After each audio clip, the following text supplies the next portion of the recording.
Jess and Andy Murphy from Where Wild Ones Roam, and today we're bringing you a special video. Yeah, today we are at Tiger Run Resort in Breckenridge, Colorado, and we wanted to walk you through all the things we've done and are doing while wintering in our RV.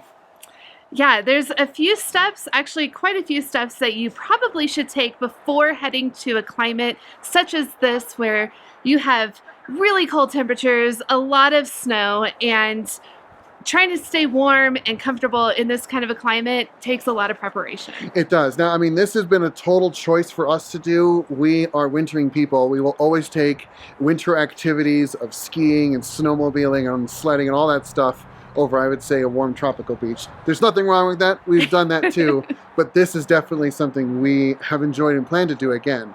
So wanted to walk you through what we've done and what preparations we've taken. And that will include outside and inside. Yeah, so I think we'll split this video into like 4 sections. So one will be for the truck, what we've done to prepare the truck. There are some regulations, specifically in Colorado, of things you have to have on board, so we'll talk about that. We'll talk about the outside of the RV. You can see the skirt already. So we'll talk about some things we've done to make sure the outside is nice and warm. Then we'll cover the inside, particularly how to stay warm inside, and then also how to mainly organize all of your winter gear and necessities inside the RV itself, because it is such a tiny space. Yeah. And then one last final thing is we are traveling people. So we are, I would consider, in that transient category. We move every week, 2 weeks to a month at most. We don't necessarily have a home base We to do go not back have to. a home base. So we have no place to store anything extra. Everything you see that is in this video is going to be stuff we've made sure we can carry year-round, because we don't have like that home base we can just drop it off and pick it up when we need it. So take that into account if you're stationary or you're looking to winter RV for your own kind of travels. This is kind of where we're coming from. Yeah, so there will be obviously some alternatives to what we have done. Lots of options out there, but we'll cover those as we go through each individual topic. Yeah, all right, so let's get started. All right, so let's talk about the truck. We haven't had to do much with it, but there are a couple things you need to be aware about and ready for. The first is if you're driving a diesel vehicle like we are with our dually, you need to make sure you have winterized fuel. It's not typically an issue if you're getting fuel here, at least in the state in Colorado, or anywhere that is up north. They usually winterize their fuel. But if you're coming in from somewhere and you don't have winterized fuel, you might need to put in that additive. We always carry a little bit on us because we've had some gelling instances in like Texas and stuff where it gets cold unexpectedly. Now, Colorado specifically, and definitely check the state where you're going, some highways will require you to at least carry chains on you, if chains or at least snow tires. We're not going to do snow tires. We're traveling all over the place. So what we did is we went with auto socks. These are basically just big cloth socks that do count, at least in the state of Colorado, as chains.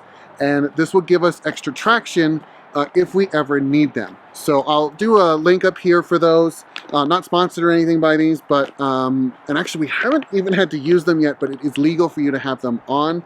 Now we have 2 pairs, so 4 total, and that way if we need them on the truck or the trailer, we can put at least 4 socks where we need them on board. Usually that's going to be your drive tires on the truck, which would be your rear axles, and then your front axles of your trailer. Now we do have a tri-axle trailer, so that would be just those front tires. That'll help with braking and traction. That's kind of how that's set up. But one thing we're excited we have on board, and if we ever need it, we've got them. The second thing would just be a really nice broom. This is the one we've gotten. I've actually really enjoyed this one. It has an ice scraper on it. And it's just been really nice to have. You can extend it all the way out. And this has just been really easy to clear the snow off versus those little cheap ones I think you get at the store. So this has just been really nice. But just be prepared in the vehicle that you're driving that you might get 12 inches of snow. You need a way to clear it. And so that's what we've done. So that's really it for the truck. We haven't had to do all that much. I don't even plug it in at night. With the winterized fuel, that would just basically heat up your engine block. And with -7, we didn't need to do that. The only problem we've had is a battery freeze on us. And that's just because it's an old battery. I really should have replaced it. Perfect. All right, so now let's talk about kind of some of the exterior changes we've done to the RV specifically so we can stay warm when we're inside and we don't have to worry about things freezing. The first is, as you can see, a really nice shiny black skirt. Tons of different skirting options here, so definitely do your research to feel which one is right for you, depending on if you're moving a lot or not. Cost also can be a huge difference. They range from $3,000 to a couple $100 depending on the method you go with. We went somewhere, I'd say in the middle, with a self-installed kind of vinyl skirt. This one we got from Easy Snaps, not sponsored. They didn't send this to us an affiliate link. It's the one we went with, and it was pretty easy to install. I'd say it took us about 3 to 4 hours, just Chris and I I think it actually went on pretty well. We're pretty happy with how that kind of turned out. It's worked really well. The underbelly of the whole RV stays, well, it stayed at about 25 until we put a heater down there, which we'll talk about, and now it's staying roughly around 35 to 50 in the day, so that's definitely a benefit for tanks and hoses, which we'll get to in a second. This one actually comes with 2 parts because we're with the 5th wheel. You get the whole around the side skirt, and that is about 6 feet of skirting, and then you can get the separate 5th wheel part, which you can see here.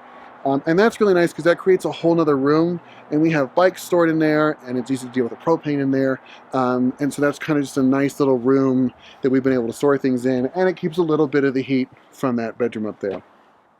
Now the skirting itself, I'll show a couple clips here of us installing it. You first go around and you put in these little sticky tabs. We put them right on the fiberglass side. You can also go with a drill-in method that you could have done like around the skirt. I just couldn't put that many holes in the skirting of the RV itself, so we just went with the little stick method, and everything's held up really quite well. One thing is we had to get 2 different packages because I wanted 2 different colors of those little tabs. So on black parts with the vinyl, there's little black ones, so when there's no skirt, you really don't see it. And then there's white ones in the spot where the paint is white and that kind of stuff. So that was just kind of me being anal. You can just go with one color. Depending on kind of your setup. I think they have a couple other colors. You can go through their website and kind of pick one out for you. But all right, so that's kind of the main thing with skirting, and it goes all the way around. It's pretty, you guys have seen it before. Now let's go talk about some of the things on the other side to make sure everything is staying warm.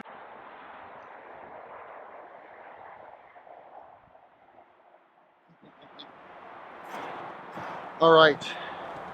So this is the side of the RV where it's the driver's side, so all your hookups and stuff are over here.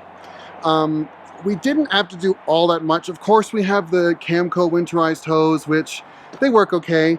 The new ones I think are a little better. We did have to upgrade to a 50-foot hose because this snow box right here is where the water comes out, and our hose connection, of course, is in the front. The main thing though is balancing electricity that can be a bit tricky. When you're running space heaters and underneath heaters and there's a lot of electricity that comes out, you have to manage the pedestal and how that kind of works. So let's talk about that. So the trick I've always found is a lot of these pedestals are only designed for really one RV to be plugged in at a time. Like you can't have a 50 amp RV and a 30 amp plugged in. The pedestal isn't designed to have that much output. So you usually can do a 30 or a 50 with a 20. But again, that's not that much power all of a sudden when you're running everything in your house plus a lot of heaters.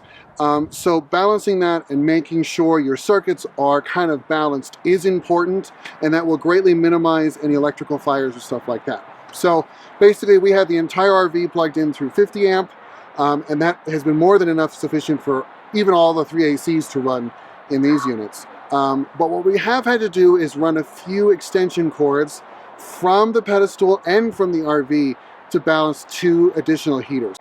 The first additional thing you're not normally plugging in RVing, but in the winter you are, is your winter hose. The hose is directly plugged into the 20 amp circuit. It doesn't necessarily pull 20 amps. I haven't been able to measure this one yet, but it will pull quite a bit, and it can be enough sometimes to trip the GFCI if you have an additional heater plugged in. So just be aware of that. In our case, we have the hose plugged into an extension cord from the RV. So it's technically coming from the original 50 amp plug. And then we have an additional space heater that's run directly to the box off the 20 amp from the post there. And doing it this way has really balanced out the power.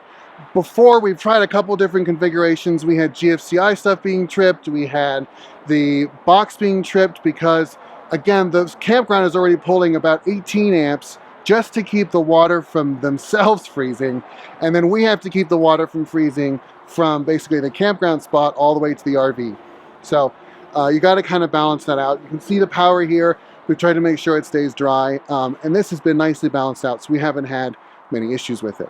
And the last thing to show out here would be basically how we've done the sewer and a small heater outside. That's going to be hard to see with all the snow, but I feel like we pretty much lucked out a bit here. So what we have is we have a small extension cord that's just running from the main power box to here. That's about 15 feet. We have a small electrical heater inside that's basically aimed directly towards the sewer drains, and that is keeping all of that from freezing.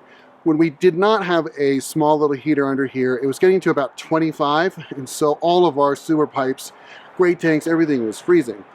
So that's kept this whole belly about 35 degrees to about 50 degrees, depending on time of day, and so it's kept everything above freezing, which has been important. From a sewer standpoint specifically, we really lucked out because the slide right behind me actually has gone over the actual sewer dump, so our entire sewer connection is inside the skirt, which keeps it, again, above freezing. Had that not been the case, we basically would have had to keep all of our tanks closed all the time, and then when it was above freezing, I would basically be draining them. This is going to be where I think it changes depending on how frequently you're RVing below freezing.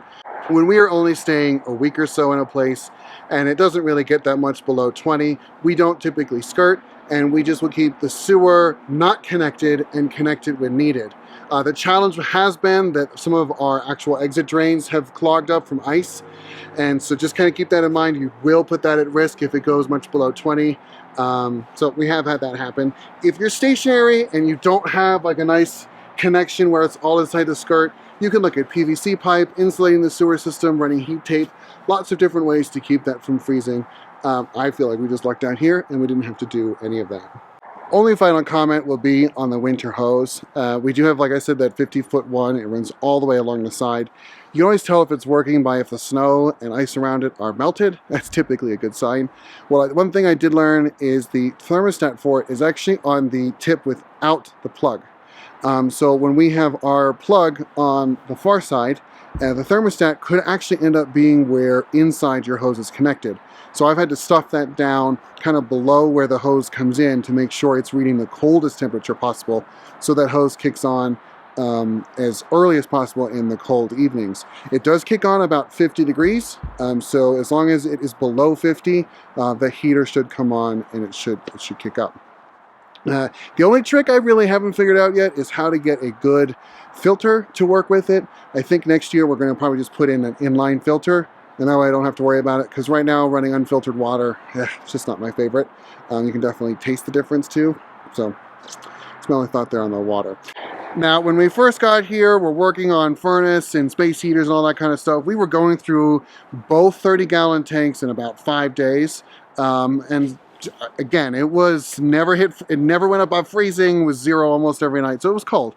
But that was just kind of how fast we were flying through our 2 30-gallon tanks. Now, we've done some adjustments to kind of how that is set up, which has extended our propane. We're going about a week now for 2 30-gallon tanks, so I'm excited to share those tips with you.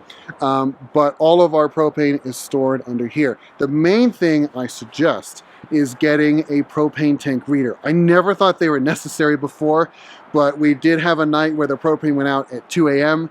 And so when you wake up and the RV is 45 degrees inside, you're like, I'm gonna get a propane reader. So we ended up getting one. It's a pretty simple device. It just magnets to the bottom, Bluetooth to your phone, and it has a cool little gauge reader.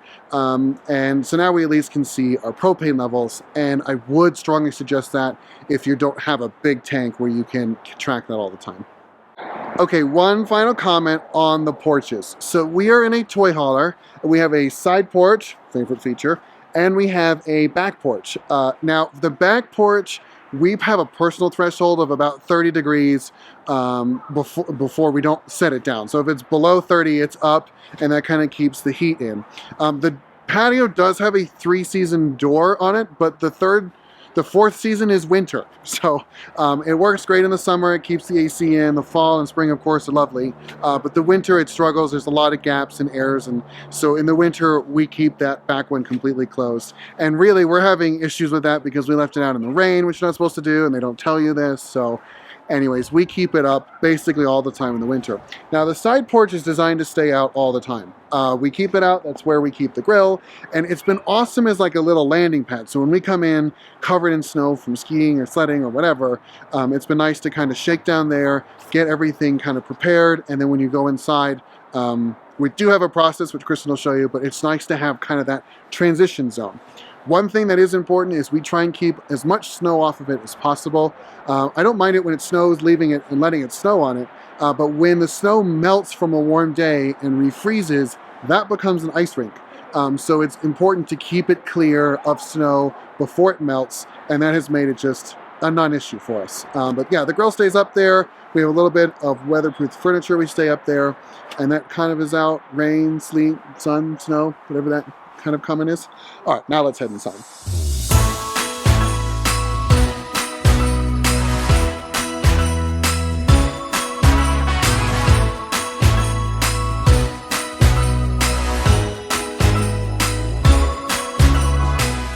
Welcome inside, where it's nice and cozy, a lot toastier than outside. So inside, we have a few things that we've done in order to stay organized with all of our winter gear and to stay warm inside. So let's start by the front door. So just inside of our front door, we've created a drop zone for all of the snowy, wintry gear so it doesn't move past this spot. Other than jackets, this is where we drop all of our accessory items such as hats and gloves and goggles, as well as our wet and snowy boots. We've used weather mats in order to collect the snow, and we've used a water pan for the boots to kind of melt into so it doesn't go all over our floors. And this is also a really great spot to really transition into our slippers so that our feet can stay dry throughout the rest of the RV. So also down here, we have a basket to collect all of those accessory items. So anytime we're going outside or coming back in, we have one place that collects all of those messy hats and gloves and extra things that we may have been wearing to keep us warm outside that we no longer need inside. For gear items such as jackets or snow bibs or even snow suits, we have a special place for those that are not right here by the front door. Now, if one of the kids are super snowy or things are starting to drip dry, we'll typically put those items in the shower to continue to dry out. Otherwise, we all have hooks in our bedrooms that are specific for heavy winter jackets. And that way, it doesn't clutter up this front zone, and we can only keep our boots and our accessory items here for easy grab and go. Alright, so as far as keeping our floors warm, we've done a couple of adjustments inside of our RV. One is laying rugs down, and this has really been a favorite for not only us, the humans living in the RV, but also for the animals. It gives them a nice cozy space to be where it's not so cold on their little paws. But also, we've added the extra insulated subfloor into our toy hauler space. Now, when it comes to floors, they kind of vary between the types of rigs that you may have.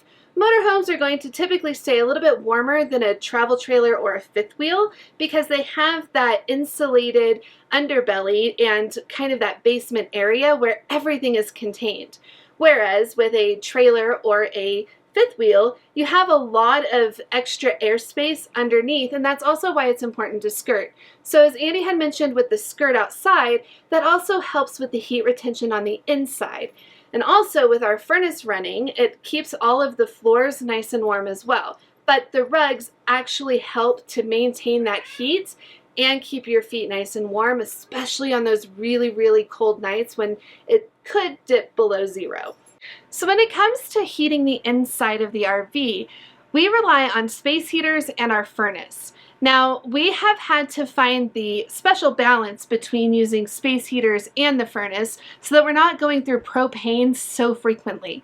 When we first got into these really cold temperatures, we were running through propane about every 3 to 5 days because we were using our furnace as the main source of heat.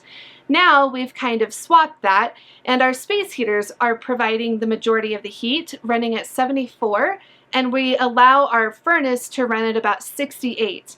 That also helps keep our underbelly all nice and warm and keeps our water lines from freezing. Having that insulated underbelly really does help keep everything nice and warm when the furnace is running. So once you get your RV nice and toasty inside, you want to keep all the heat on the inside of your RV. That's the whole point, right? But when you have windows that are single paned in your RV, you're going to have a lot of heat loss, and that's just not okay when you're dealing with freezing temperatures. So a way to remedy this is by covering your windows either on the inside or outside. We've opted to do an inside window covering using a clear vinyl plastic that we can remove at the end of the season. We've adhered the vinyl to our windows using a Velcro, and that way we can take it down at the end of the winter and put it back up when we need it again next season. So with the vinyl clear plastic, this creates a double pane on our windows that helps not only keep the heat inside the RV, but it also reduces condensation. Now with condensation in the RV, moisture in an RV is just not an okay thing. You're just going to end up with a lot of problems. So covering your windows will help reduce your condensation, but also having a dehumidifier in your RV will remedy this completely. Now, we don't have a dehumidifier in our RV running right now because we are in the higher altitudes of Colorado where it's really dry and the humidity is extremely low. So usually if we do have any kind of condensation anywhere, it dries up really fast. But if you are in cooler climates across the country where you have higher humidity, a dehumidifier is something that you'll want to consider having always on in your RV. That way no moisture builds up. That way also you can keep your risk of getting mold or mildew in your RV over the winter months at an all-time low. Also using things like damp rid in your cabinets and closets will help with this. But again, being in the higher elevations of altitude here in Colorado, it's just not needed.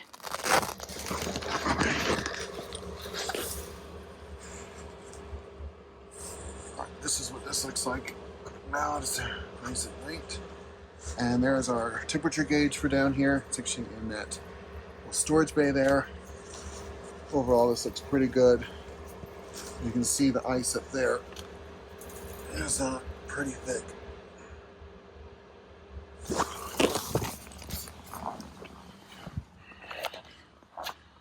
Continue around.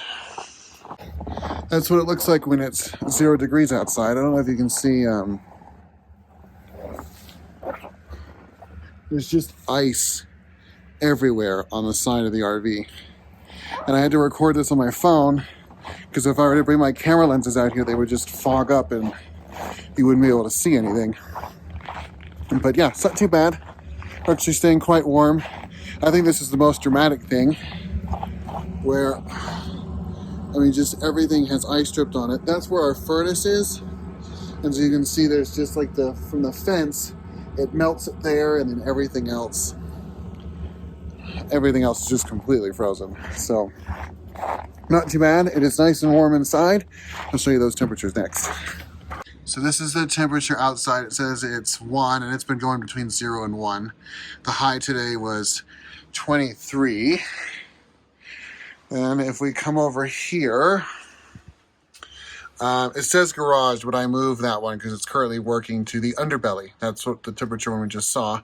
So it's 38 degrees underneath, and it's 68 degrees in here.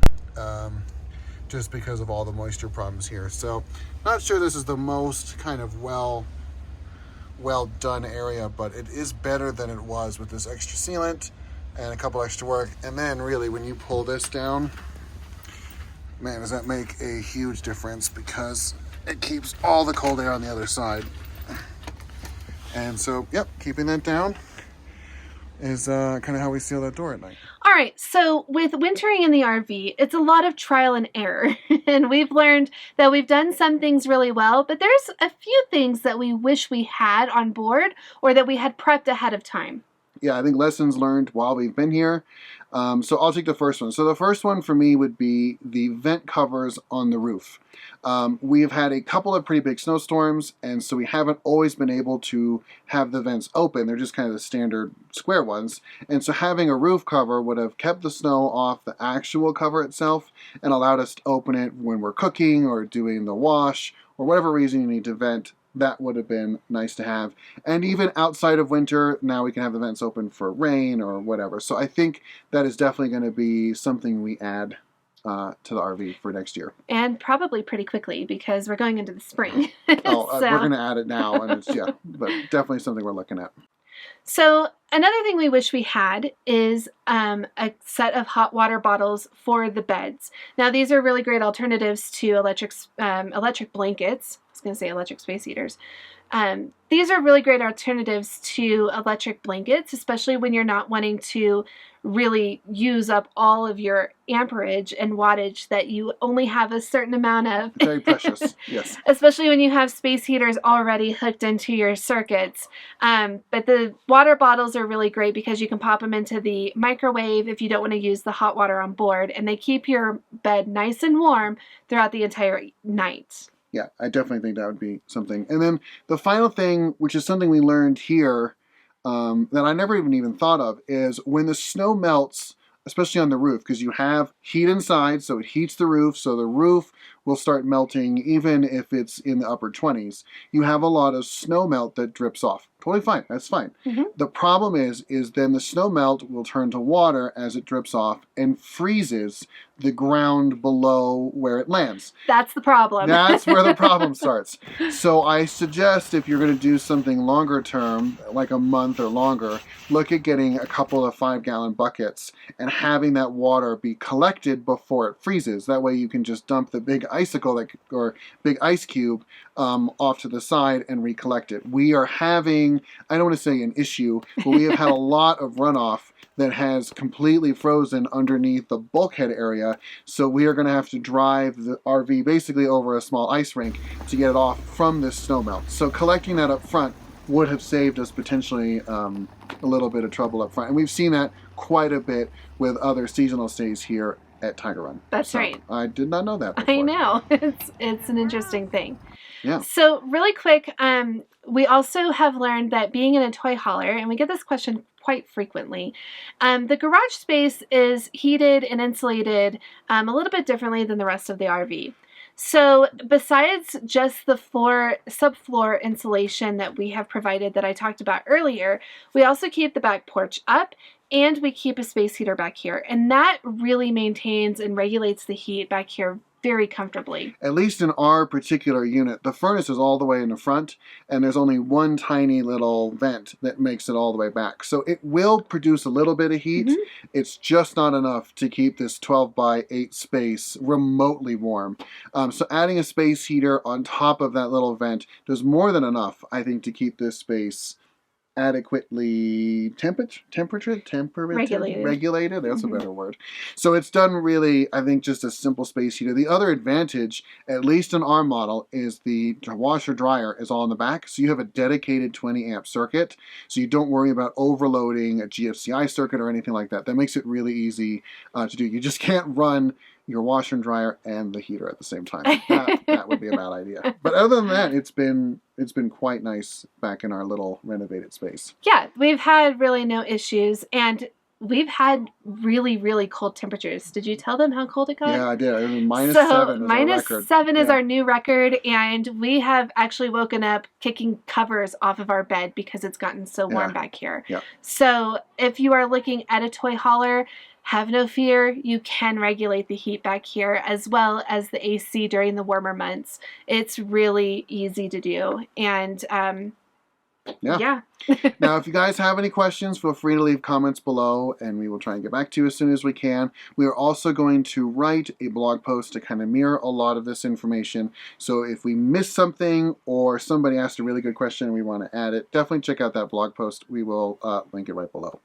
All right, guys. Well, thanks for hanging out with us, and we hope you stay warm. All right. See you on the road. Bye. Bye.